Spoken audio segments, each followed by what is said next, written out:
2026 isn't going to be a bad year. It's going to be the year America breaks, and you can already feel it. Your rent went up, your groceries doubled, your paycheck stayed the same. You're exhausted, stressed, and barely holding it together, just like the rest of the country. Here's the truth you're not supposed to know. Over 61% of Americans are living paycheck to paycheck. Household debt just hit $17.3 trillion, the highest in U.S. history. And credit card delinquencies are rising faster than they did before the 2008 crash. Meanwhile, billionaires increased their wealth by $1.5 trillion in the last 24 months. Corporations are replacing workers with AI at record speed, and the government is paying over $1 trillion a year just to cover interest on the national debt. You feel like you're sinking because you are. You feel like something massive is coming because it is. And the scariest part? Most people won't even realize what's happening until it hits them right in the face. 2026 is not the future. It's the deadline. So let's break down exactly what's coming. The year the rent comes due and nobody can pay it. What almost nobody is prepared for in 2026 is the silent explosion sitting under the housing market. And no, I'm not talking about prices going up. I'm talking about millions of Americans getting hit with ballooning rent contracts and variable mortgages they signed in 2021, back when interest rates were practically free. See, during COVID, landlords, property firms, and small investors took out loans with floating rates thinking they could refinance later. But now that interest rates have remained stubbornly high, that later has turned into never. And in 2026, over $1.5 trillion in commercial real estate loans will come due, the largest wall of debt in over 15 years. Think about what that means. Malls, apartment complexes, entire suburban developments, they're all financed with short-term debt. That means they either need to refinance at double or triple the interest rate or default. And the ugly truth? Most of them can't refinance. Vacancy rates are rising in cities like San Francisco, LA, and Chicago. Office buildings are ghost towns. Luxury apartments can't find tenants who can pay $3,000 a month in rent when half the country is living paycheck to paycheck. That's going to force landlords to either jack up prices on current tenants or dump their properties at massive losses. And here's the twist. Major private equity firms like Blackstone and KKR are sitting on hundreds of billions of dollars in dry powder just waiting to buy this distressed real estate for pennies. Regular people get evicted. Billionaires pick up the pieces. This isn't a hypothetical. Blackstone has already bought over 250,000 single-family homes in the last decade. And when people can't pay the rent, the big guys swoop in and rent it back to them at even higher rates. It's a cycle. You lose, they win. And by the time we reach Q2 of 2026, estimates show that more than 20% of all commercial real estate mortgages will be underwater, meaning they're worth less than the loan. But if you think it stops at commercial real estate, think again. Variable mortgage resets for single-family homes will also spike in 2026, especially for low-credit buyers who got in during the housing boom. The average American family is already paying over 42% of their income on housing, the highest level since 1985. When that number passes 50%, the whole system breaks. And guess who'll be waiting to buy your home? The same people cheering on the collapse. 2026 is when AI kills more jobs than COVID ever did. While everyone's busy obsessing over TikTok bans and celebrity gossip, the AI job extinction event has already started, and 2026 is when it hits full speed. See, what most people didn't realize when OpenAI dropped GPT 4.0 and Google released Gemini Pro 1.5 wasn't that AI could just answer trivia or write essays. That was child's play. What's happening now is much darker and much faster. AI is now being used to automate white-collar jobs that were once considered safe from disruption. We're not talking about truck drivers or warehouse workers anymore. No, the real carnage is hitting bookkeepers, paralegals, entry-level software developers, and even mid-level managers. And this isn't some tinfoil hat prediction. IBM already paused hiring for over 7,800 back-office roles because AI could do it faster and cheaper. And according to a report by Goldman Sachs, AI is on track to wipe out 300 million jobs globally by 2030, with 2026 as the inflection point. Why? Because the tools are now trained on your data, your behavior, and your productivity metrics. Every keystroke, every click, every customer support ticket, it's all been used to train the very system that's now replacing you. In fact, one of the most downloaded business tools of 2025 was not Zoom or Slack, it was AutoGPT for Teams, a fully autonomous AI employee that can execute multi-step tasks across platforms. Think sales reports, marketing campaigns, even HR responses. Fully automated, and it doesn't sleep, or unionize, or take sick days. What's worse? By 2026, most small businesses will be forced to use these tools just to survive rising costs, meaning they'll lay off the receptionist, the assistant, the accountant. It's already happening. And the average American? They're still out here trying to update their LinkedIn profile, hoping for one more job interview. Wake up. The resume era is over. If you don't know how to build, manage, or train an AI stack by 2026, you're not just behind, you're extinct, and you'll be competing against synthetic employees who can do your job 10x faster for a fraction of the cost. This isn't a warning, it's a funeral notice. The 9-to-5 as you knew it dies in 2026, and most people still think ChatGPT is just a homework tool. A global currency earthquake is quietly being engineered. There's something massive brewing behind the scenes that almost no one in mainstream finance wants to talk about. It's not on CNBC, it's barely on Bloomberg. But if you follow central bank activity across the globe, you'll see the writing on the wall. 2026 is the year of currency fragmentation. And I'm not talking about Bitcoin or Ethereum here, I'm talking about the death of the US dollar's unchallenged supremacy in global trade. Right now, over 132 countries are actively developing central bank digital currencies, CBDCs, and at least 8 of them will roll out national pilots in 2026. This includes India, Brazil, Indonesia, and Nigeria. China already has a massive lead. Its ECNY digital yuan has processed over 250 billion in transactions since launch. But here's the terrifying part. This isn't just about technology. It's about geopolitics. BRICS nations, led by Russia and China, are now finalizing plans to launch a commodity-backed trade currency, likely based on gold or energy units. This means oil, gas, and rare earth minerals will soon be traded without using a single US dollar. And if that happens, America's ability to print infinite money comes to a screeching halt. The US relies on the petrodollar system to fund its debt. But if Brazil buys Russian oil using a BRICS coin backed by gold or yuan, the demand for dollars disappears. That means the Federal Reserve can't keep monetizing our $37 trillion debt without causing hyperinflation. This is why in 2026, we're going to see the U.S. take drastic, unpredictable actions to protect dollar hegemony, possibly even financial sanctions on countries adopting CBDCs outside of SWIFT. But it's too late. The global South is moving on. They're sick of inflation being exported from Washington. And while the average American is worried about gas prices or student loans, the entire global trade architecture is being rebuilt in real time. And we're not invited to the table. If the dollar loses just 10% of its global settlement role, we could see a 20-30% spike in import costs overnight. Your groceries, your electronics, your fuel, everything gets more expensive. Not because of a shortage, but because the dollar just doesn't buy what it used to. No one is ready for a world where America doesn't control the money anymore. But in 2026, that world becomes real. Retirement plans implode, and nobody's sounding the alarm.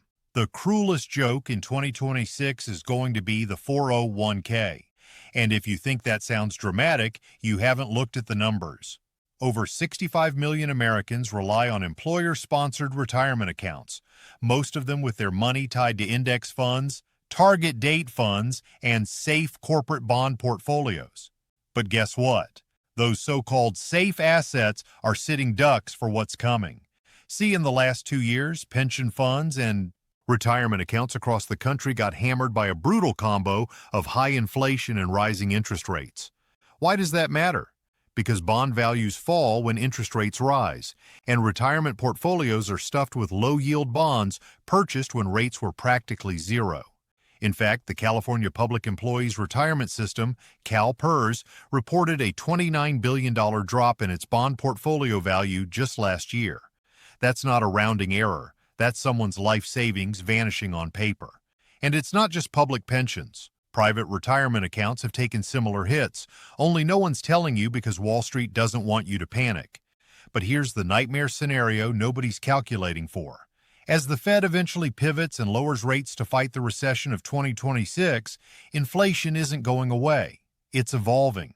Persistent, sticky inflation will keep eating away at real returns. So even if your 401k looks like it's going back up, it's a mirage. You're losing buying power every day. That $500,000 you saved might only buy you what $350,000 used to.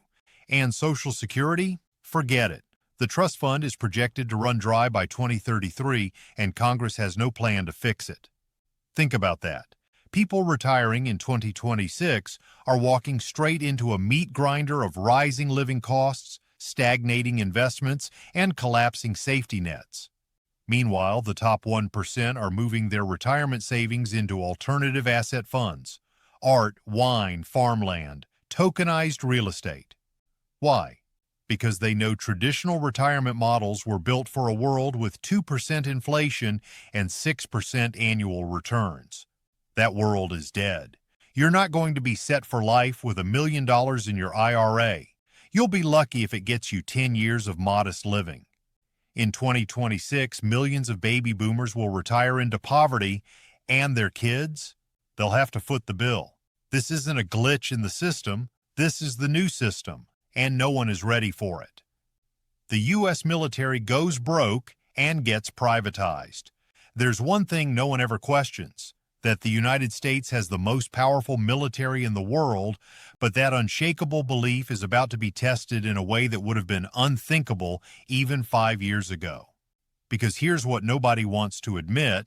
By 2026, the U.S. Department of Defense is heading toward a funding crisis unlike anything in modern history. Why? Because interest payments on our $37 trillion debt are now the single largest line item in the federal budget. Let that sink in. We now spend more paying off interest than we do on defense, and that changes everything. In 2024 alone, the U.S. paid over $1 trillion in interest on its debt.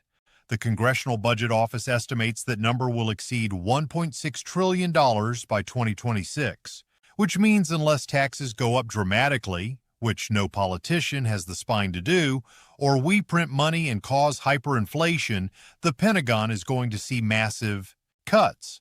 But here's the twist. Instead of shrinking operations, the government is already outsourcing and privatizing core military functions to defense contractors and corporate tech firms. Think Palantir, SpaceX, Raytheon. These companies are now doing everything from building weapon systems to running battlefield data networks to launching satellites. And they're doing it faster and cheaper than the Pentagon ever could. Sounds efficient, right? Wrong. Because when war becomes a business, the priority isn't national security, it's profit. In 2026, we'll see more defense outsourcing than ever before. Already, over 40% of all U.S. defense spending goes to private firms. That number could hit 60% by the end of next year. And that means something terrifying. Your national defense is no longer controlled by elected officials. It's controlled by CEOs and shareholders. What happens when a defense contractor refuses to act unless a profit margin is guaranteed? What happens when military-grade AI systems are owned by private companies and licensed to the government, just like Microsoft licenses Word? The answer: you don't own your own weapons anymore. And if you think this is far off, consider this. DARPA is already funding autonomous battlefield drones that don't need human oversight. Who do you think controls the IP? Not the Pentagon. In 2026, war goes private, And like everything else in America, it gets sold to the highest bidder. Shadow banking goes mainstream and collapses everything. If you don't know what shadow banking is, you're not alone, and that's exactly why it's going to blindside everyone in 2026. Shadow banking sounds shady, but it's just a fancy term for non-bank lenders, hedge funds, private equity, family offices, fintech firms who operate outside of traditional banking regulations. And over the last 5 years, these shadow banks have quietly grown to over $240 trillion in global assets. That's twice the size of the entire global GDP. Let that number rattle around in your head for a second. These institutions lend money, buy debt, and invest in risky assets, just like real banks, but they don't follow the same rules. They're not required to hold reserves. They're not protected by FDIC insurance. And most importantly, they're not subject to the same oversight, which means when things go bad, there's no backstop, and things are about to go very bad.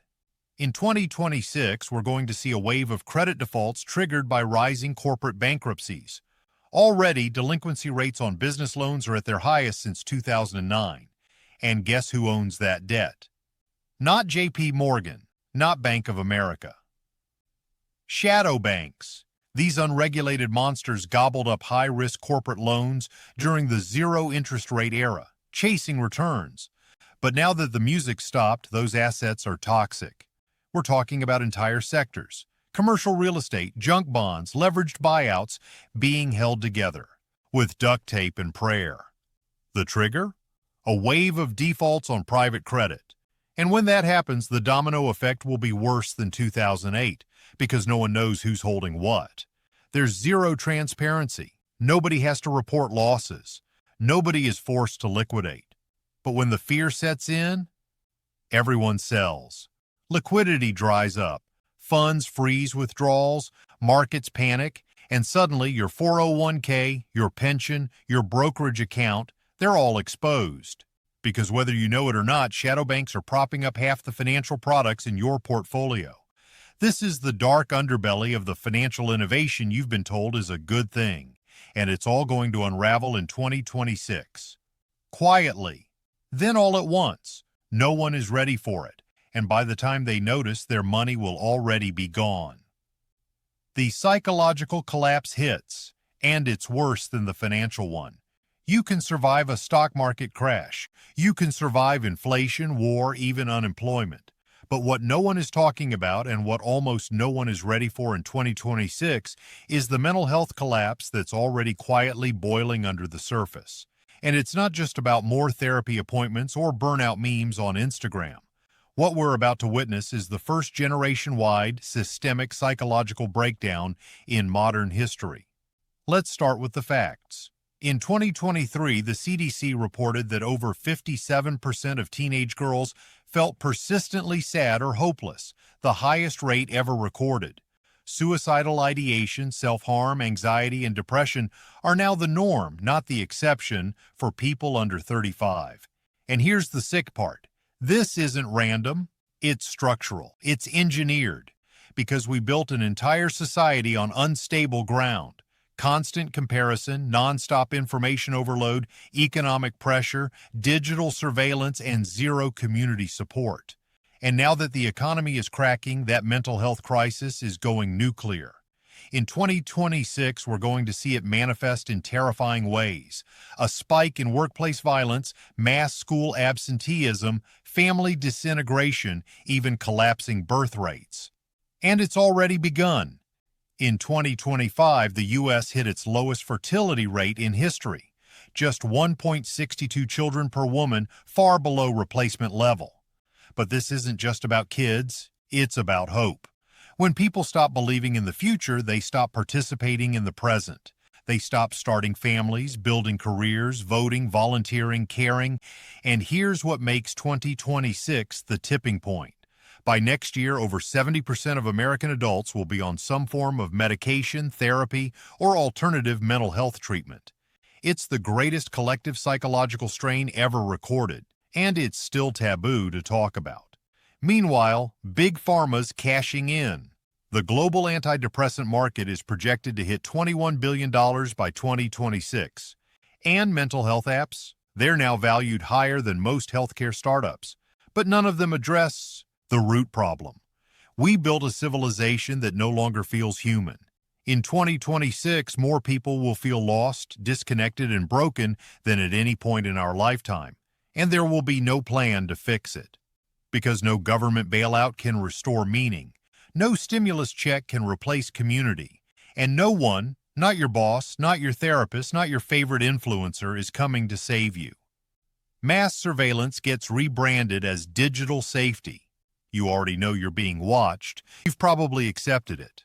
The cameras on the street corner, the microphones in your phone, the personalized ads that follow you around like digital stalkers. But what you don't know, what nobody's ready for in 2026, is how all of that becomes mandatory. Not just normal, not just creepy, but required. See, under the banner of digital safety, governments around the world are preparing to launch biometric ID systems, AI-based content moderation tools, and real-time citizen scoring mechanisms that make China's social credit system look like amateur hour. And it's not just a theory, it's already happening. In 2024, the EU passed the Digital Services Act, requiring platforms to monitor systemic risks and remove disinformation within 24 hours. In 2025, the U.S. quietly began piloting its Digital Identity Initiative, funded in part by the World Bank and backed by MasterCard, that links your government ID to your online presence. And in 2026, these systems go live. That means your ability to access financial services, healthcare, travel, and even employment could be linked to your digital footprint. Did you share the wrong article? Like the wrong tweet? Delay two-factor ID verification? Congratulations, you've been flagged. What's worse? It won't even feel like censorship. It'll feel like a bug, an error, a mysterious suspension. You won't get banned. You'll just get quietly erased, shadow banned, delisted, unpersoned. And this isn't just theory. The United Nations has already partnered with major tech firms to build global content moderation frameworks. You're not living in a democracy. You're living in a digital obedience test. And here's the darkest part. People will cheer for it because it'll be sold as protection. Protection from misinformation, fraud, cyberbullying, bad actors. They'll tell you it's for your safety, that it's to stop hate, that it's to keep elections clean, and they'll be lying. In 2026, we'll watch people beg for their own surveillance just like they begged for lockdowns, begged for contact tracing, begged for algorithmic feeds to keep them safe. But once that door is closed, once your digital behavior is tied to your economic life, there is no going back. Free speech becomes a privilege, not a right. And dissent, it doesn't get punished. It just gets deleted. Quietly. Permanently. And no one will even notice it's gone. Global supply chains fracture, for good this time. If you think the supply chain shocks of 2020 were bad, remember the toilet paper fights, the empty shelves, the ships stacked off the coast of Long Beach. You haven't seen what 2026 has in store, because this time it's not about a virus. It's about geopolitics, deglobalization, and a permanent fracture of the global order.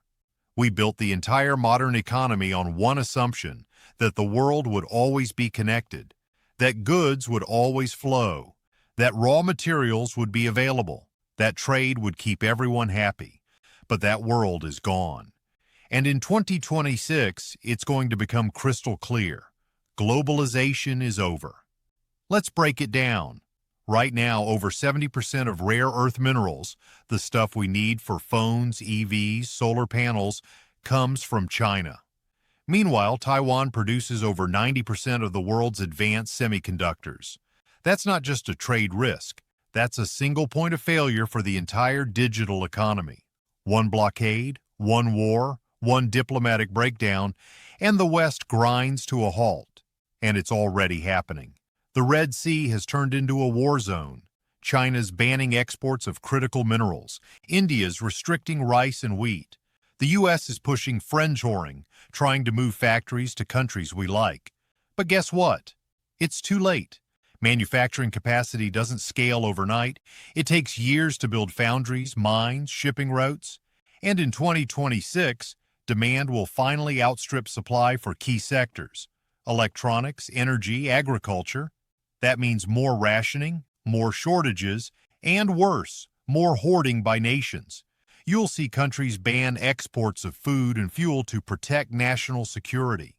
You'll see fertilizer shortages. You'll see blackout-prone grids struggle under demand because we don't have enough rare metals for batteries and transformers. This is where it gets personal. You won't just pay more for a car. You won't be able to buy one. You won't just complain about grocery bills. You'll have to pick which food items to skip this week. This is the kind of crisis that sparks civil unrest.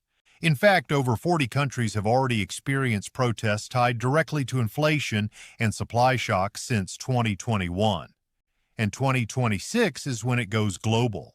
Not because something broke, but because the system we relied on was never designed to last. Global supply chains are collapsing. Not temporarily, permanently, and no one is ready. The collapse has already started, but everyone's still waiting for permission to panic. Here's the truth. Nobody wants to say out loud, 2026 isn't when the collapse begins. It's when people finally realize it already did. The problem isn't in the future, it's in your grocery bill, your credit card debt, your fraying mental health, your silent, gnawing fear that something is deeply wrong. You feel it every time you check your bank account, every time you wonder why your paycheck doesn't go as far, every time you get that sinking feeling that the people in charge have no idea what they're doing, or worse, they do. But because there's no one moment, no single crash, no black swan event, you've been told it's all fine. The stock market's still up, so it must be okay, right? But behind the scenes, every major pillar is cracking. The banking system is being propped up with emergency lending programs. Global trust in fiat currencies is evaporating. The job market is a Potemkin village. Millions of jobs that pay poverty wages or rely on gig apps that can deactivate you with an algorithmic shrug. Household debt just hit $17.3 trillion. Credit card delinquencies are surging past 2008 levels. And yet everyone's still pretending this is just a phase. But it's not. This is the new normal. And in 2026, the illusion finally breaks. It won't be a single event. It'll be a wave. Banks failing in one region, mass layoffs in another, one major currency slipping into freefall. Food riots in a country you thought was stable. That's how collapse happens. Not all at once, but piece by piece until the center can't hold. And here's what'll hurt the most. There won't be any warning. No press conference. No alert from the government. Just silence. Then chaos. Then too late. That's why the people who are going to survive and thrive aren't waiting for permission to panic. They're already preparing. They're moving money out of legacy systems. They're getting out of cities, growing food, building community, buying assets that hold value when dollars don't. They're not doomsday preppers. They're realists. They see what's coming. Because the truth is, the collapse doesn't need your belief. It doesn't need your vote. It's already happening. You're not waiting for it. It's waiting for you.